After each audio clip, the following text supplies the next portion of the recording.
Hello भाइयों और बहनों। आज हम लोग पढ़ने जा रहे हैं डी मॉर्गन का प्रमेय लिखिए तथा इसको सिद्ध कीजिए। Right the theorem of D Morgan's and prove it. तो डी मॉर्गन के बहुत ही बेहतरीन तरीके से आज हम पढ़ने वाले हैं, बहुत ही डिटेल तरीके से पढ़ेंगे। तो चलिए शुरू करते हैं। तो डी मॉर्गन ने मुख्यतः दो प्रमेय प्रतिपादित किए थे। डी मॉर्गन जो थे उन्होंने मुख्यतः दो प्रमेय प्रतिपादित किए, जिसका उपयोग जटिल लॉजिक व्यंजक के साथ साथ गणित की अन्य शाखाओं में भी किया जाता है। अब यहाँ पर हमारे पास आ जाते हैं पहला प्रमेय। पहला प्रमेय था कि प्रथम प्रमेय में दो या दो से अधिक चरों के और संक्रिया का पूरक, मतलब यहाँ पर हमारा और संक्रिया जो होती है वो होती है a प्लस बी। अब a प्लस बी का जब हम पूरक कर देते हैं तो यह नॉर संक्रिया बन जाती है। तो उन चरों के अलग अलग पूरक के एंड संक्रिया के बराबर होता है। तो ये हमारा जो होता है ये इनटू फॉर्मेट में जो होता है वो a डॉट बी, ये हमारा एंड संक्रिया होती है और इसका जो पूरक हम कर देंगे अलग अलग का, तो अलग अलग का जब पूरक करते हैं तो उसे हम नॉट संक्रिया बोलते हैं। इन सभी संक्रियाओं का एक डिटेल्ड इमेज जो है वो मैं आपको पीडीएफ टेलीग्राम चैनल में दे दूंगा। अब मेरे चैनल नेम से सर्च कीजिएगा टेलीग्राम में, सारे डॉक्यूमेंट्स आपको, मेरे वीडियोस के सारे डॉक्यूमेंट्स उसी में अपलोड होते हैं। तो यहाँ पर एंड संक्रिया के बराबर होता है, ठीक है। सिंपली तौर पर जो हमारा और है उसका व्युत्क्रम जो है वो अलग अलग जो हमारी अलग अलग पूरक के एंड संक्रिया के बराबर होता है। अब चलिए हम इस संक्रिया को अब प्रूफ करते हैं। तो यहाँ पर समीकरण नंबर 1 हमने जो बनाया था, वो हमारा जो समीकरण प्रमेय वाला का बायां पक्ष है वो नॉर गेट के निर्गत के है, ठीक है, निर्गत के अनुरूप है। यहाँ पर जो हमारा पहला जो था वो नॉर गेट था, मैंने बताया कि वो और गेट का व्युत्क्रम है इसलिए वो नॉर गेट बन जाता है। तथा a प्लस बी का पूरक जो है, a और b का जो पूरक है वो एंड गेट के माध्यम से संयोजित किया गया है, ठीक है। अब इसके माध्यम से संयोजित किया गया है निवेशी सिग्नल a व b, मतलब इनपुट सिग्नल a व b के सभी संभव मानों के लिए इसकी सत्यता समीकरण।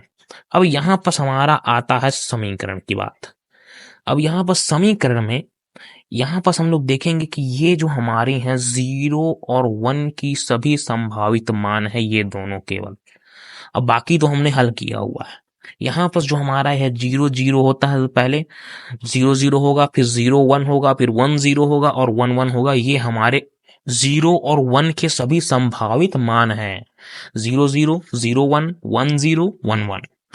इसको ये वाला या फिर आप याद कर लीजिएगा, बहुत ही सिंपल है, इसको आपको हर जगह यूज होगा यही सेम चीज। 0 1 0 0 0 1 1 0 1 1, कोई भी दिक्कत वाली बात यहाँ पर नहीं होने वाली है।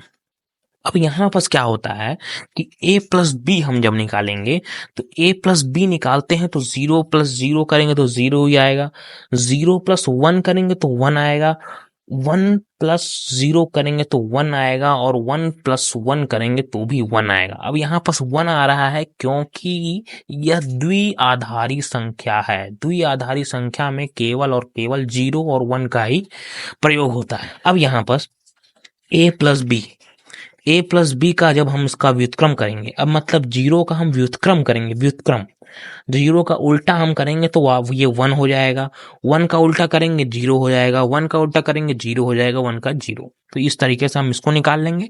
फिर उसके बाद हम a का व्युत्क्रम करेंगे तो हमारे पास ये a का मान है, हम इस मान का व्युत्क्रम करेंगे तो 0 का करेंगे तो 0 का 1, 0 का 1, 1 का 0, 1 का 0। ये सिंपली फॉर्मेट में ये सब चीजें तो आपको बहुत ही आसानी से समझ में आ जाएंगी। केवल आपको याद करना है फॉर्मूला को और बाकी चीजें तो अपने आप ही बनते चली जाती हैं, कोई भी दिक्कत वाली बात यहाँ पर नहीं होने वाली है। और ये ध्यान में रखना है कि ये द्विआधारी है तो इसमें 2 3 4 5 ये सब आने की कोई भी संभावनाएं नहीं है। उसके पश्चात यहाँ पर हम सीधे सीधे बोल सकते हैं कि यह हमारा जो समीकरण a प्लस बी का व्युत्क्रम है वो अलग अलग a और b के व्युत्क्रम के एंड गेट के माध्यम से हम इसके सही कर सकते हैं, मतलब ये दोनों साथ में बराबर दिखा सकते हैं। ये हो गया हमारा उपरोक्त सत्यता समीकरण से स्पष्ट है कि स्तंभ 4 तथा स्तंभ 7 में निर्गत मान निवेशी ए व बी के लिए समान है, अतः हम इसको प्रूव करते हैं। अब यहाँ पर आता है समीकरण प्रमेय नंबर 2, या फिर अब होता है कि दो या दो से अधिक चरों के एंड संक्रिया का पूरक। अब यहाँ पर क्या हो रहा है, एंड संक्रिया का पूरक हो रहा है, मतलब पूरे का, अलग अलग का नहीं हो रहा है, पूरा का एक साथ हो रहा है।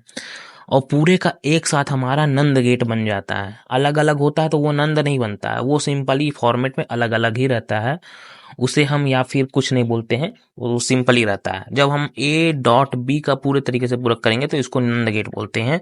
तो पूरक उन चरों के अलग अलग पूरक संक्रिया के और संक्रिया के बराबर होता है, मतलब ये और संक्रिया का पूरक के बराबर हो जाता है सिंपली फॉर्मेट में।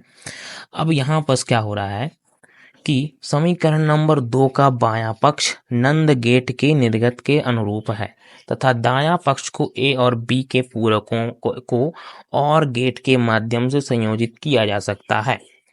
सिंपली इसी फॉर्मेट, ये जो हमने समीकरण निकाला है इसी को यहाँ समझाया जा रहा है कि ये हमारा नंद गेट के पूरक है, निर्गत है, और ये वाला जो हमारा है ए और बी के पूरक वो और गेट के माध्यम से संयोजित मतलब जोड़ा गया है सिंपली फॉर्मेट में। तो निवेशी सिग्नल में ए व बी के सभी संभाव मानों के लिए इसकी सत्यता सारणी निम्नांकित रूप से है।